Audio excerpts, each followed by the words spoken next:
रामायण की कथा थाई लोक जीवन में रची बसी है। मैं थाईलैंड सरकार का आभारी हूं कि मेरी यात्रा के उपलक्ष्य में 18वीं शताब्दी की रामायण म्यूरल पेंटिंग्स पर आधारित एक विशेष डाक टिकट जारी किया गया है। 600 से अधिक बौद्ध श्रद्धालु इस आध्यात्मिक और सांस्कृतिक सभा का हिस्सा बने। साइबर क्राइम के शिकार भारतीयों को वापस भारत भेजने में थाईलैंड सरकार से मिले सहयोग के लिए हमने थाईलैंड सरकार का आभार प्रकट किया। थाई पर्यटकों के लिए फ्री ई वीजा सुविधा देनी शुरू कर दी है।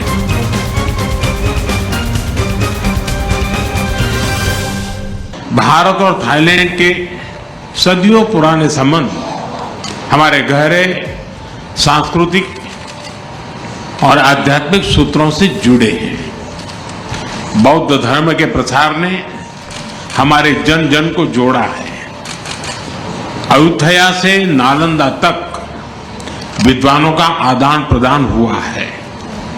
रामायण की कथा थाई लोक जीवन में रची बसी है और संस्कृत पाली के प्रभाव आज भी भाषाओं और परंपराओं में झलकते हैं।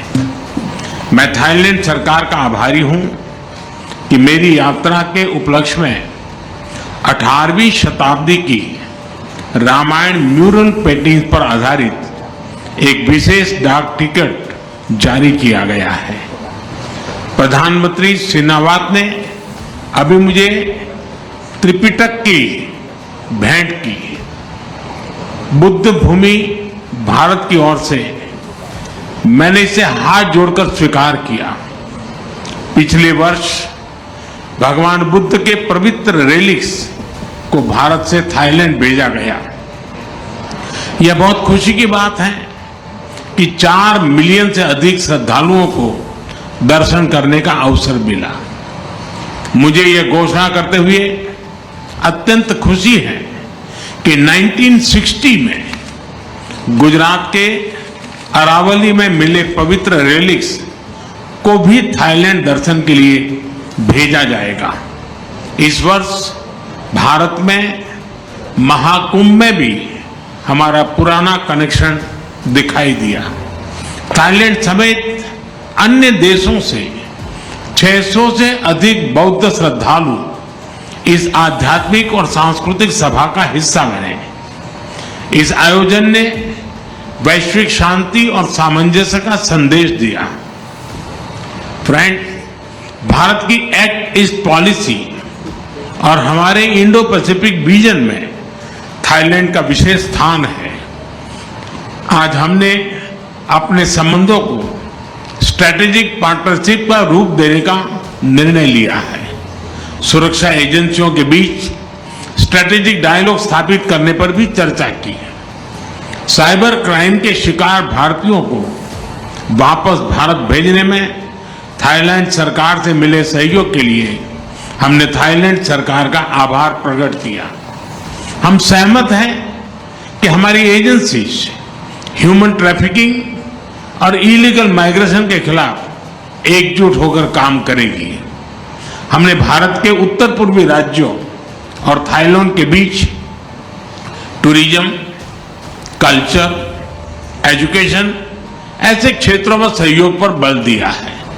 Renewable energy, digital technology, e vehicle, robotics, space, biotechnology और स्टार्टअप में सहयोग को बढ़ाने का हमने निर्णय लिया है।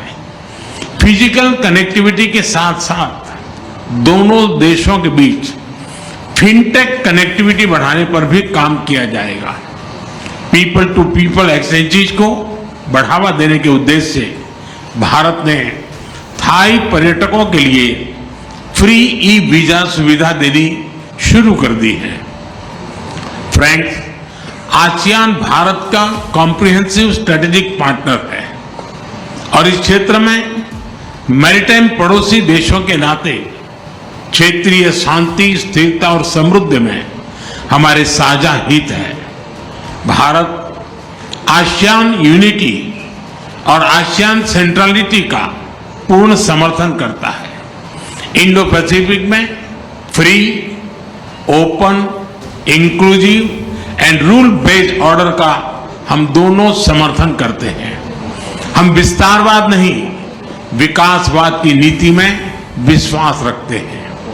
इंडो पैसिफिक ओशंस इनिशिएटिव के मैरीटाइम इकोलॉजी पिलर को लीड करने के लिए थाईलैंड के निर्णय का हम स्वागत करते हैं। फ्रेंड्स, कल बिम्स्टेक समिट में भाग लेने के लिए मैं उत्सुक हूं।